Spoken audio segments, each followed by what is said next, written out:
జగన్మోహన్ రెడ్డి చేస్తున్నటువంటి అసత్య ఆరోపణలండి. జగన్మోహన్ రెడ్డి ఈ రోజు కాదండి.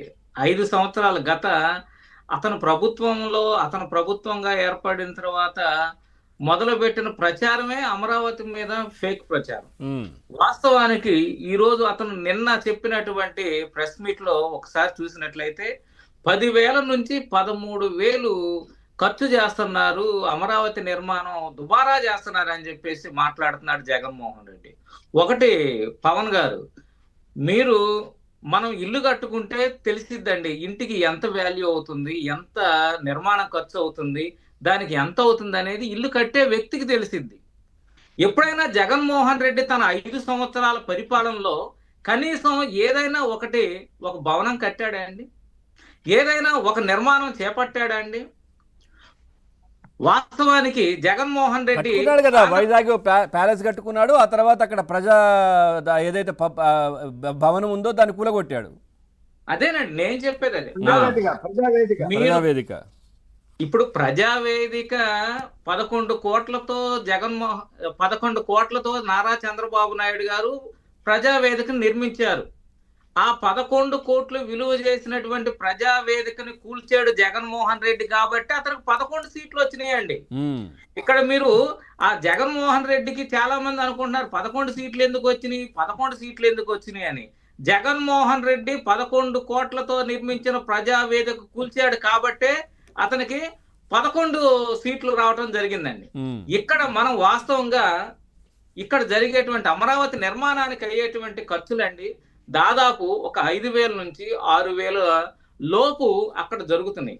ఇక్కడ మనం తెలుసుకోవాల్సింది ఏంటంటే జగన్మోహన్ రెడ్డి గారు ఇక్కడ ఆ 5,000 నుంచి 6,000 రూపాయలు ఇచ్చేటువంటిది ఇన్ఫ్రాస్ట్రక్చర్ తో పాటు ఒక పాయింట్ ఆంధ్ర రాష్ట్ర ప్రజలు కూడా తెలుసుకోవాలి ఎందుకు ఖర్చు అవుతుంది.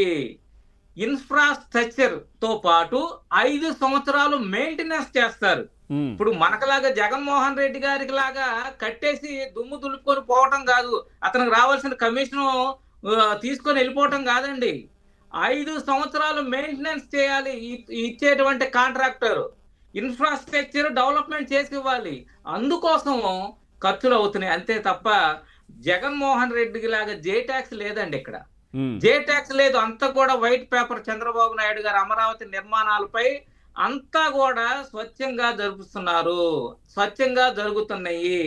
ఇక్కడ ఒకటండి, దుబారా గురించి జగన్మోహన్ రెడ్డి మాట్లాడటం ఏమన్నా బాగుందా?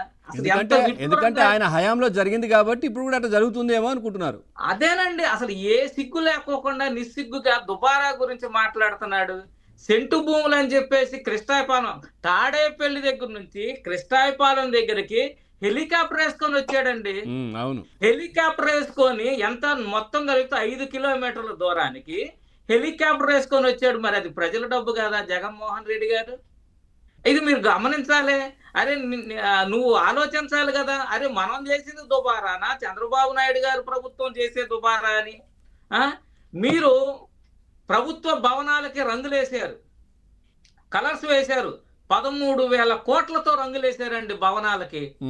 ఆ భవనాలకి రంగులు 13,000 కోట్లతో రంగులేశారు. హైకోర్టు మొట్టికాయలు వేసింది, అరే బాబు ఇదేం రంగులు పిచ్చిరా బాబు నీకు అని చెప్పేసి తిట్టిన తర్వాత రంగులు వేసినందుకు 13,000 కోట్లు, రంగులు తీసినందుకు 13,000 కోట్లు, మొత్తం 26,000 కోట్ల రూపాయలు ప్రజాధనం దుర్వినియోగం చేసావు కదా జగన్మోహన్ రెడ్డి గారు.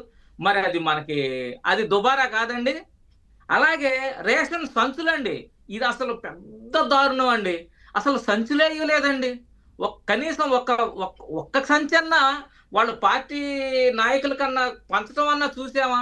అది కూడా లేదు. 700 కోట్ల రూపాయలు రేషన్ సంచులు మాయ చేశారండి. ఇందాక మన రఫీ గారు చెప్తున్నారు నాడు నేడు అని. నాడు నేడులో ఒక్క బిల్డింగ్ కట్టలేదండి.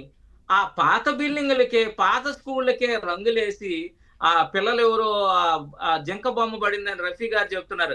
ఆ విధంగా పాతదానికి రంగులేసారే గాని, గత ప్రభుత్వాలు నిర్మించిన వాటికి రంగులేసారే గాని నాడు నేడు అని ఒక్క బిల్డింగ్ కట్టలేదండి. దీంతో పాటు ఆ రోత పత్రిక వాలంటీర్ల చేత కొనిపించి దాంట్లో కూడా 100 కోట్లు కొట్టేశారు కదా. నిజమేనండి, అసలు వాలంటీర్ వ్యవస్థే దుబారా. సరే దాన్ని దుబారా చేశాడు. తర్వాత వాలంటీర్ ద్వారా వాళ్ళ పత్రికలు కొనుక్కోవటం, అదొక దానికోసం బిల్లులు కట్టుకోవటం. అదే కదా. అదొక స్కామ్. ఇప్పుడు ఒకటండి, జిల్లాలు విభజించాడు, కనీసం ఒక కలెక్టరేట్ కట్టాడండి? ఒక్క కలెక్టరేట్ గాని, ఒక సచివాలయం గాని కట్టుకున్నారు కదా. అన్ని జిల్లాల్లో వాళ్ళ పార్టీ కార్యాలయాలు కట్టారు కదా. ఇప్పుడు నీ పార్టీ కార్యాలయాలు కట్టుకున్నావు గాని కనీసం ఒక కలెక్టర్ ఆఫీస్ కట్టావా, ఒక సచివాలయం కట్టావా? ఏమి కట్టావని నీకు కట్టుబడి విలువ తెలిసిద్ది? అది కదా. మీరు ఏదన్నా కడితే నేను ఇల్లు కట్టాను నాకు ఇది తెలిసిద్ది అనుకోవచ్చు. మరి మీరు కాకి లెక్కలు మీరు చెబుతున్నారు జగన్మోహన్ రెడ్డి గారు. కాకి లెక్కలు మీరు జనానికి చెప్పి జనాన్ని మాయ చేసి మళ్ళా అధికారంలోకి రావచ్చేమోనని చెప్పేసి కుట్రలు పన్నుతున్నారు తప్ప తెలుగుదేశం పార్టీ కూటమి నాయకులు స్పష్టంగా ఉన్నారు. అమరావతి నిర్మాణాలపై స్పష్టమైన వైఖరితో ఉన్నారు. 10 రూపాయలు అవసరం లేదు వాళ్ళకి. ఏదైతే ఉందో, ఏదైతే శాంక్షన్ అయిందో ప్రజాధనం ప్రజలకే ఖర్చు పెడుతున్నారు. ఈ రోజున కూటమి ప్రభుత్వం చూసుకున్నట్టయితే సార్, ప్రతి నెల పెన్షన్ వస్తుంది. ఎప్పుడు కూడా మేము లోటు బడ్జెట్, మాకు అప్పులేండి అని చెప్పేసి ఎక్కడ కూడా అడగట్లేదే. Right sir, okay. కానీ ఎవరి దగ్గరకన్నా వెళ్ళి అప్పు అడిగారా? నువ్వు లెగిస్తే నీ ప్రభుత్వంలో ఓడి, నీ ప్రభుత్వంలో అప్పు ఇవ్వనంటున్నారు, ఇంకా బాకీ ఉందంటున్నారు. నువ్వు చేసిన అప్పులకే ఈ రోజున కూటమి ప్రభుత్వం వడ్డీలు కడుతుంది. నువ్వు చేసింది దుబారా కదా? దుబారాయే కదా అండి. నువ్వు చేసిన దుబారా ఖర్చుల కన్నా కూటమి ప్రభుత్వం చేసేది ఖర్చే కాదు.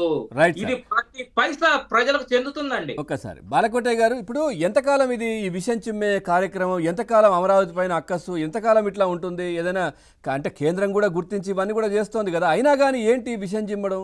సో ఫైనల్గా ఏం చెప్తారు దీనికి సంబంధించి? కంక్లూడ్ చేయండి సార్ బాలకోటయ్య గారు. పవన్ గారు సార్, జగన్మోహన్ రెడ్డి గారి మీడియాలో ఒక తమాషా రాజకీయ చర్చల గురించి మీకు ఒక మాట చెప్పాలి. ది గ్రేట్ జగన్మోహన్ రెడ్డి గారి సాక్షి పత్రికలో కానీ దాని మీడియాలో కానీ ఈయన అంటాడు, డిబేట్లో పాల్గొన్న పరిశీలకుడు, ఇది 100 రూపాయల నోట్ అండి. ఈ 100 రూపాయల నోట్ ఎవరిది పవన్ గారు? నేను మిమ్మల్ని అడుగుతాను, ఎవరి దగ్గర ఉంటే ఎవరు సంపాదించుకుంటే వాళ్ళది. ఇప్పుడు ఈ 100 రూపాయల నోట్ ఎవరు చెప్పండి సార్? మీది కదా, ఇప్పుడు మీ దగ్గర ఉంది. నాదే కదా. అవును, మీది కాదు కదా. కాదు.